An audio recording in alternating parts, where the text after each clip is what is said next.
For a great cup of joe, there's one thing you should know. Your morning brew can also be playful. Buff Boy Brewing guys make the temperature rise, and you surely feel naughty when you swallow our coffee. If you want some real heat, give your mouth a fine treat. You will want some more, rest assured. Buff Boy Brewing, you can't get enough of.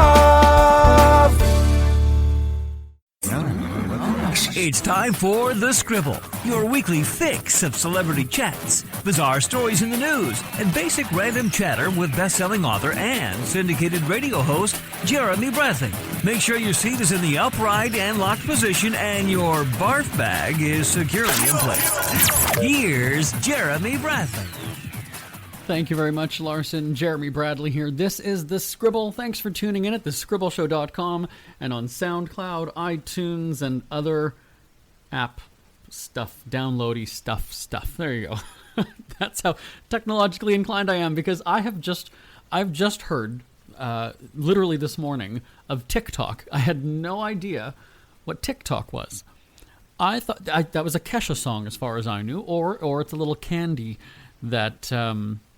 Yeah, anyway, so that's how out of the loop I am when it comes to technology. Nevertheless, I have a lot to talk about today, and it might not even, by the way, it might not even fit into this entire episode. So we might have to do one of those cliffhangers like The Bachelor, where just when it's getting not good, we tell you to tune in next week, right? No, my stuff is entertaining. And if it wasn't, you would not be listening right now. Listen, you've already tolerated 1 full minute of me. What's 29 more? So, coming up on the show, now this is on my list of topics. Depending on how long I talk, I might not get through all of them. You might have to tune in next week then, okay? So here's what we're going to do. So speaking of Bachelor, I've got some thoughts on this whole Bachelor season, because it was 5 hours of The Bachelor on ABC this week. 5 hours. 3 hours on Monday. You got a reprieve on Tuesday night because the Trump was talking. And then on Wednesday it was back for 2 hours. 5 hours of The Bachelor. Now, here's the deal.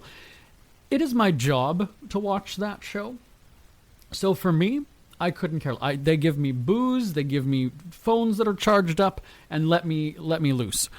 I really do let loose. If you don't follow on Twitter, you really should check it out, at Jeremy D. Bradley. And it's funny, too, because I actually get messages from people who don't even watch the show, who wait for my Bachelor tweets on Monday, and I guess subsequently Wednesday, just to hear to read what I'm writing. That's how entertaining I am, not to pat myself on the back. So some commentary about Bachelor is coming up.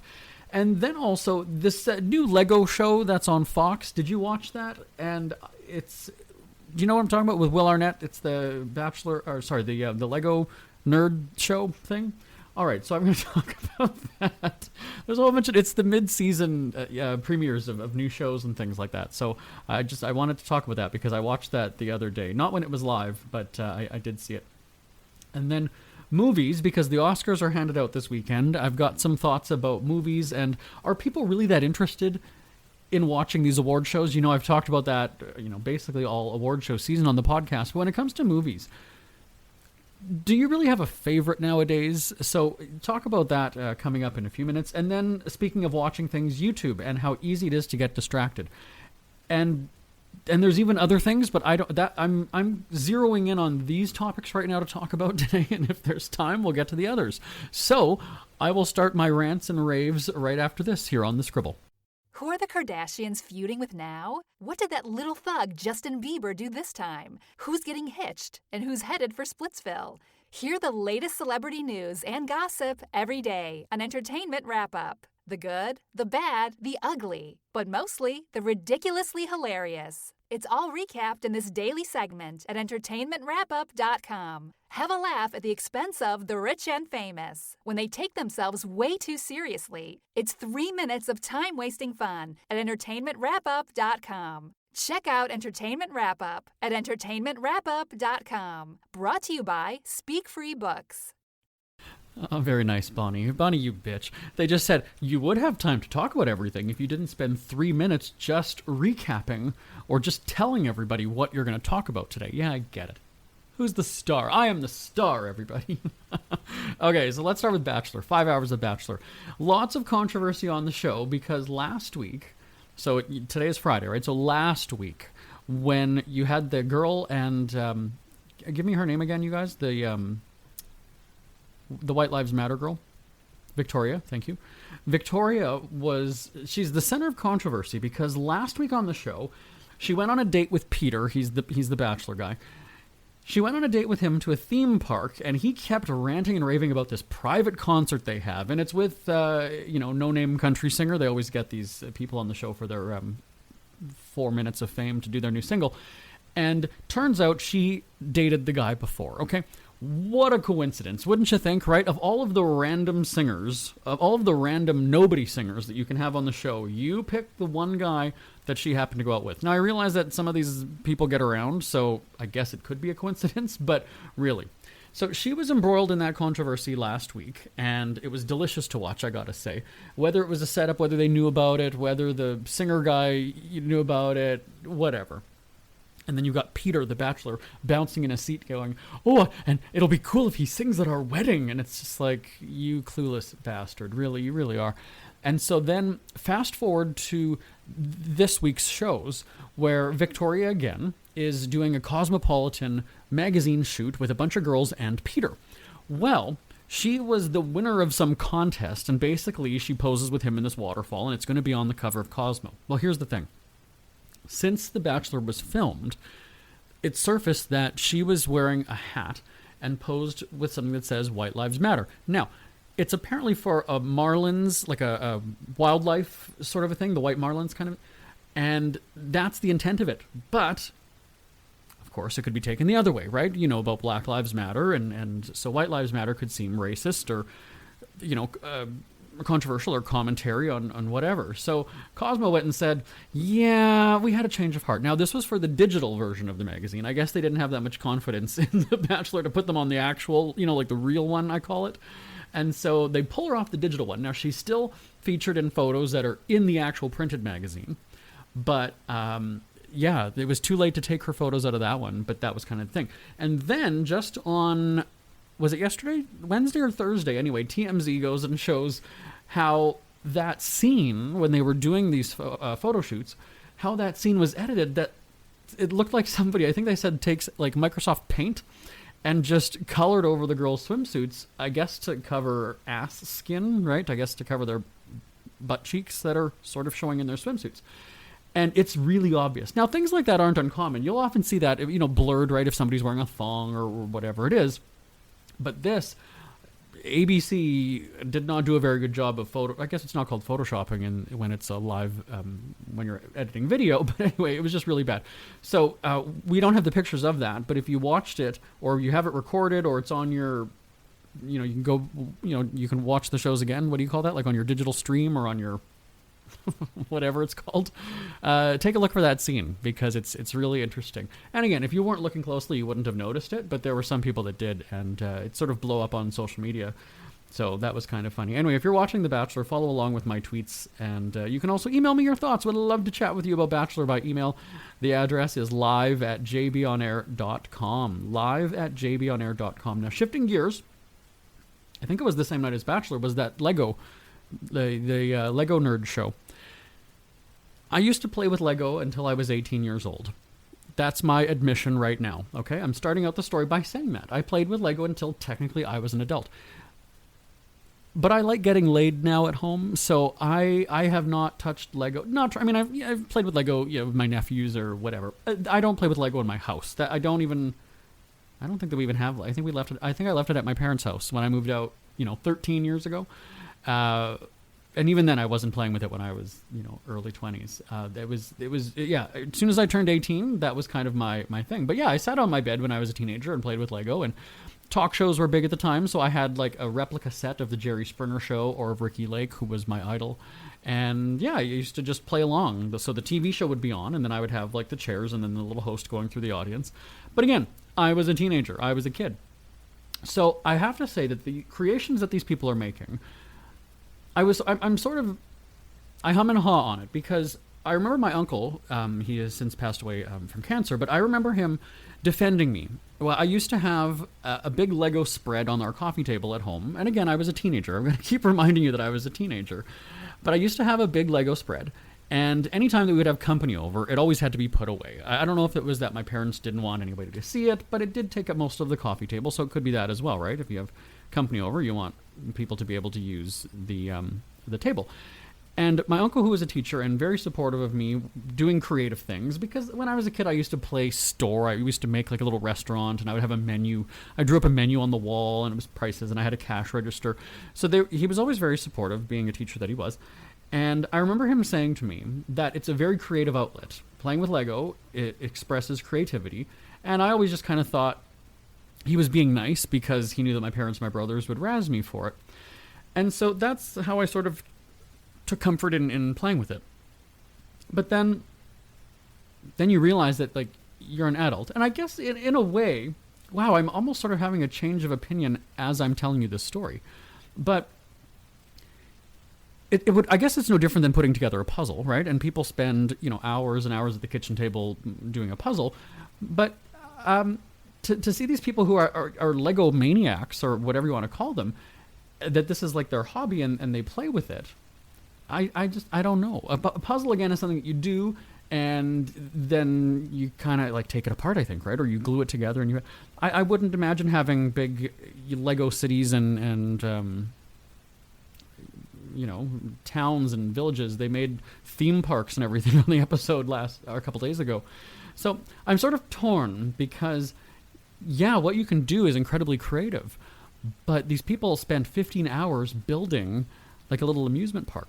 Yes, they're competing for money on a television show, so I'll give them credit for that. But if it's a hobby, I don't know. So I guess I look at it as like playing with toys as an adult. Do you have toys? Do you play with toys as an adult? Send me an email. Tell me. live@jbonair.com. live@jbonair.com. Very funny, Bonnie. By the way, okay, now I've got to retract what I just said a few minutes ago. Bonnie went into my office. I totally forgot about that, Bonnie. I have a little Lego garbage truck. So now you're sidetracking me on this one. The story of the little Lego garbage truck is that for my birthday several years ago, one of my cousins bought me that because when we were kids and we were out at the lake in the summer, we used to follow the garbage truck and watch them empty the garbage cans, and we would drive around the campground on our bikes and follow the garbage men. So going back to what I was just talking about, do I play with it? Do I do anything with it? No, it basically sits on a shelf in my office. So a little different there, Bonnie. Thank you so much for going into my office without permission. You can put that back. All right. So anyway, send me an email. Do you play with Lego? Do you think it's juvenile or is it creative? live@jbonair.com. live@jbonair.com. Isn't it crazy that you wait for payday, but before you know it, you're strapped for cash again? It's time to stop blowing your money and become a smart spender with the book, The Official Guide to Being an American Cheapskate, at cheapskatebook.com. Learn simple ways to cut costs at home every day and during special times of the year. Don't go broke at Christmas. Don't remortgage the house for a fancy vacation. The book is filled with tips to save you money throughout the year. Check out the best-selling book, The Official Guide to Being an American Cheapskate, at cheapskatebook.com or on Amazon and iTunes. Jeremy Bradley here, back on the Scribble on the subject of watching things. Maybe it's just going to be an episode about TV shows today. So we talked about Bachelor, we talked about the Lego Nerd Show. The Oscars are handed out this weekend on ABC. Once again, I'll be live tweeting it, though I will be in Fort Lauderdale, Florida. So very rare. Actually, no, that's not true. I've been out of town a couple of times for the Oscars and had to live tweet from a hotel room, which just means I will be in the open bar in my hotel room. So it could be really good. It could be juicy and sarcastic. So again, on Twitter, @JeremyDBradley, if you want to follow along. But here's the deal. I've said this for many weeks during award show season, that ratings for award shows continue to go down. There's definitely still a lot of hype about the arrival of the celebrities on the red carpet and what they're wearing. But do you care which actor won? Do you care which film won the editing category? Do you care which one won best costume, which one won best screenplay? The average everyday person does not care, let's be honest. And I'm certainly not downplaying the talents of these people, right? Could I edit a movie? Absolutely not. Could I write a movie? And no, I probably couldn't. Could I design all the costumes for a movie? I certainly cannot. So I'm not pissing on the talent and what these people do. I'm certainly not. But not every industry has, award shows where they pat themselves on the back. And so when it comes to movies, yes, you can like a movie, But I think that nowadays you don't have that connection with it. And I'm trying to figure out when that stopped. And what I mean by that is I have movies from when I was a kid that I just, I might know them word for word. I've seen them literally 100 times. And those are classic movies. And for me, those are ones like Dumb and Dumber, Austin Powers, The Wizard of Oz, Turbulence, National Lampoon's Christmas Vacation, Home Alone. Yeah, the Christmas ones anyway, too. And no, I'm not comparing that to the Oscars now, but what I'm saying is that those movies had sort of meaning, right? You couldn't easily just go and watch a movie, so you had to be selective when you were picking one, right? Whether it was because Ebert and Roper, right, Siskel and Ebert, maybe they recommended it, maybe you heard from friends, maybe there was your favorite actor in it, so you all went to the theater together. You didn't have the selection of movies that we have nowadays, right? You had them when they would come out in the theater, and there was only a limited number of movies in the theater at the time, right? The movie theater did not have 8 theaters that you could go into, right? Maybe there were 2, and then the entire theater was showing 4 movies and just sort of swapping them out and rotating them or whatever it was. Now, thanks to places like, or platforms like Netflix and all that, you can watch a movie and then just forget about it right away. So you don't have that connection to it. And so I think that's kind of what it is. Yes, you can watch The Irishman. Yes, you can, watch whatever other movies are nominated this year. I can't think of any off the top of my head. But you like them, and then that's kind of it. All right? You just don't have that, oh my God, I love that movie, I'm going to watch it over and over and over again, because we're just distracted by the next movie that comes out. And so I think that that's kind of where we're seeing it, that we don't have that personal connection anymore. And much like music in the society today, it's very disposable. We listen to it over and over and over again. We get our fill of it because now we can play it. We can stream it anytime. We don't have to wait for it on the radio, which I hate because I've been a radio host for almost 14 years. And it's a very disposable society. So I'm wondering if that's how you feel about movies as well. Do you plan on watching the Oscars? Send me an email, live@jbonair.com, live@jbonair.com. And because we have platforms like YouTube, this is funny because on Throwback Thursday yesterday, I was in my office, naturally getting distracted, and I had thought of, I guess I just started thinking of different songs. Jessie J, Domino, The Corrs, Breathless. And this is where I'm torn on the whole tracking of technology thing, right? Cookies and all that stuff. Because, you have a conversation with somebody about, product, and then all of a sudden as you're scrolling through your phone, here's an ad for it on your social media, right? Like, it's really weird that you search for something one time, and suddenly there's ads for it. But somehow, I appreciate the fact, I hate the commercials on YouTube, by the way, but I appreciate the fact that it's showing me recommendations, and then something in the system, something down or up in cyberworld, in clouds, whatever it is going and saying, hey, you know what, JB probably likes this song as well. Hey, you know what, JB likes this one. And so there's a couple things that I don't like about YouTube. It's the autoplay thing. I don't want it all of a sudden to just start randomly playing something that I didn't select. And then I don't like the ads, that you've got to watch like 2 ads for something, or if it's a longer video, it breaks for commercials in the middle, like you're watching TV. I thought the beauty of YouTube was that I can just sort of watch individual stuff on demand, and I can alleviate the commercials midstream. But there's some that do that. So anyway, so yeah, I appreciate the distraction of YouTube where you have that one song you love and then something inside there says, oh, hey, you're going to like this one too. It's finely tuned. It's not like the one that I see on, when you're doing your grocery shopping app or whatever, and then you put in celery and then it says, you might also like Listerine. You might also, and I'm just like, what does that connect? Do I smell because I've eaten the celery now? Is that why you want me to help freshen my breath? Like, what's the deal with that? So again, YouTube distraction and the computer tracking is something that, I'm not too threatened by it, in all honesty. When people say, they take all of your information, here's the deal, is that on Facebook, even from the very beginning, I didn't use my real name, my real phone number, and I created sort of a spammy email address. I never trusted social media from the beginning. So none of the social media platforms that we're on have my actual information, and I'm okay with that. They don't have my real birth date. They don't have my real whatever. Hey, if you want to see who my friends are, great. I haven't met half of them anyway, so it doesn't really matter to me. Steal all their information. Doesn't matter. But tell me, what are some of the best matches you've had for YouTube videos? And what was just something that was completely way off from what you like or what you search for that YouTube suggested for you? Send me an email, live@jbonair.com. Ever had something to get off your chest but never had the balls to say it? That's a load of crap. Speak Free with JB.com is exactly what you've been waiting for. Your chance to tell it like it is and not care what anybody else thinks. Have your say on issues of the day. Join newspaper and radio columnist Jeremy Bradley as he tells it like it is. Hundreds of thousands of people have stopped by, including some well-known celebrities who have had a chat with JB and speak candidly about what's really going on in the world. You can join them too. Have a rant or a rave. Be brave and head on over to www.speakfreewithjb.com now. Jeremy Bradley here, back on the Scribble. 10 minutes to go. I'm doing okay for time, everybody. Now, remember I said I had a long list of things to go through. So food delivery, dog sitter, mouse in the house, trying new drinks, and then Victor. I don't know what that means.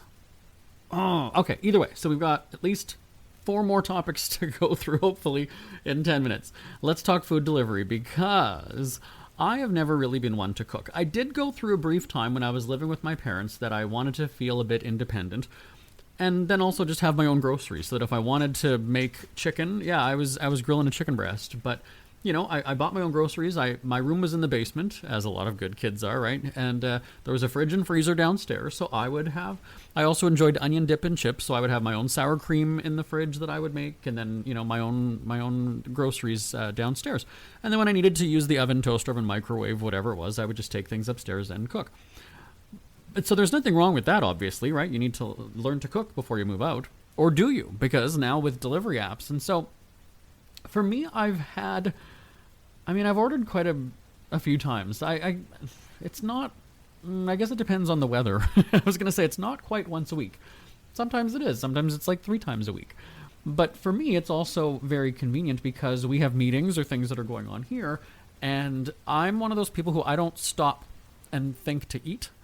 So when I was working from home, 7 years ago, when I was working from home and we didn't have the company as established as it was, I was an aspiring entrepreneur. And so what I would do was I would just be on my computer hammering away, writing stuff and trying to do business that I just wouldn't think to eat. And then of course I look at the time and, oh shit, it's already 5 o'clock and I haven't eaten lunch yet, And so it's convenient in that regard. And then at the same time as well, if you have a long commute home from your office, depending on the city that you're in, sometimes it's great to just when you're driving, to just order food. That's not safe. Don't do that. I'm not condoning that. But if you're on, if you're on the subway or if you're on a bus or whatever, and then to have the food kind of meet you. And for me, if I've worked an 8-hour day or 10-hour day and the dogs aren't at the office and I come home and, they want to see me and they want to play and wrestle. So there's a good half hour, 45 minutes. And then by that time, it's, 7 p.m. or whatever time it is. So there's that convenience aspect. So the point of this story, though, is just when I said I've got 10 minutes, can I fit it all in? It's a hit and miss for me. I have either just a perfect experience where I will order, and it's usually like it's Subway or something. Like it's even just something fast that, I could break away and just go to Subway by myself and get it and then come back. But again, there's that convenience of it. And with different promo codes and discounts and whatever, sometimes it's actually cheaper than going to the restaurant anyway. Nevertheless, it's either smooth sailing, like it says it'll be delivered in 21 minutes and it's there in 18, great, or it's a disaster where it takes so long or it matches me up with a bunch of different drivers and then you kind of see that, all right, well, it's not this person anymore, so what happened? Did they just meet somebody in a parking lot and give it to them to trade off? Like, I don't quite understand how it works sometimes. And so, or again, there'll be just things. I don't like tomatoes. It's not an allergy, but I don't like tomatoes. And if the food was made a long time ago and it's sitting in a bag and it's one thing to have a tomato on a burger or sandwich in a restaurant because the heat is escaping, right? When you have it wrapped in, like that paper wrapper or in like the cardboard box from McDonald's or whatever it is, the heat is still in there. So then the tomato is gross and then it gets your food soggy and I just don't like it. So yes, it's those little nitpicky things about my order that they typically will get wrong. One time, and I'm not kidding you on this one, the pizza was delivered upside down. The guy hands me the boxes, and I was kind of like, these look like they're upside down. Because you know how they'll have that little tab with the hole that you could then stick your finger and just lift open the box, or you reach the tab and then you open it?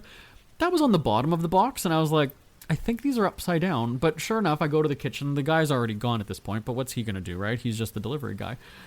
And I kind of thought, wow, I mean, I've seen people tweet this, right? Like, I've seen these food disaster kind of things, but I always just felt that they were just trying to get free food or complain for the sake of complaining. It actually happened to me. So, or there will be an instance where it'll say that it's 20 minutes, and then it ends up being like an hour and 10, and by that time I've had a meeting or I've got to leave. So then you've got to go to them, you've got to try to find out, and it's too late to cancel because they're already making it. And it's like, yeah, no, it says they've been making my Subway sandwich for 45 minutes now. So you know what? So yeah, it's either better than what I expected, or I'm frustrated, and then sometimes you're just so worked up that you don't even have an appetite at that point. But I can never just sort of get... I guess if it's delivered on time and fast, then I guess that is sort of just a smooth sailing kind of a thing. So maybe I don't have a very good argument on this one. But yeah, but and again, you look at these stories in the news about how little these drivers are paid and how they work on their tips and things like that. And oftentimes you'll see people ranting to the people who don't tip them. And it's sort of like, at the same time, though, you chose to do this. So if it's not lucrative for you, then don't do it. And there are other jobs that will pay you hourly and minimum wage or whatever it is. So that's kind of where... Now I'm coming after the drivers here on this one. But that's where it's sort of like, well, here's the deal. You're choosing to work for a place that gouges people with service fees, delivery fees, low minimum fees, I think is on Uber Eats now, right? There's like a small order fee. Well, here's the deal. You're tacking on $7 to my meal already. And if that's not being passed on to the driver, well, that's not my problem. It is the driver's problem because they're choosing to work for a company that's doing that, right? So I'm not pissing on people doing this as a job, but it's no different than somebody who works in a restaurant and works for tips and gets pissed off because people don't tip.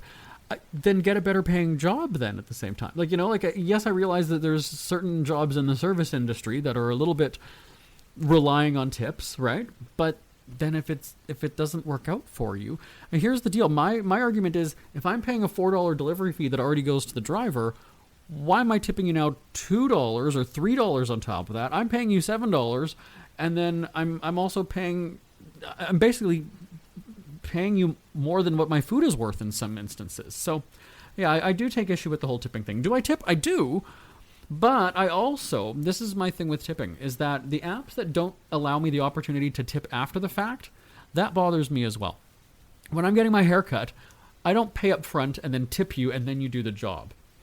And so I don't like that you ask me for a tip before you even do anything. Before I even have the food delivered. Before I've even experienced your service, you're asking me to tip right off the top. I don't like that. And again, that's not on the drivers, that's on these apps. Let me choose after the fact. And again, if the person is courteous, I guess that's kind of what you base your tip on, right? I mean, did they say hi, enjoy? I mean, there was the one guy that came to my hotel room and he's like, oh my God, your pizza smells great, whatever. Well, you could look at that as going like, was he checking out my food? What's the deal? But he just seemed genuinely nice and friendly and told me to enjoy the meal, and okay, fine. It's so weird, though, that little interaction can command a better tip. Just because you said it smells good, enjoy. Maybe he was attractive too, but nevertheless, tell me your thoughts, because I know the food delivery app thing is a hot topic, especially for people who are those food deliverers. Live at jbonair.com. Live at jbonair.com. I took up way too much time on that, didn't I? So we're going to take one more break, and then I'll be back to wrap up the show. It's never too early to start thinking about your next holiday. Have you checked out Mexico recently? From tequila tasting, swimming with horses, to ziplining through the jungle and watching whales and dolphins in their natural habitat, Puerto Vallarta has it all. Visit mexico.jbonair.com to see all the fun PV has to offer. That's at mexico.jbonair.com for hundreds of photos, interviews, and videos from around the tourist hotspot. Check out mexico.jbonair.com for all the fun.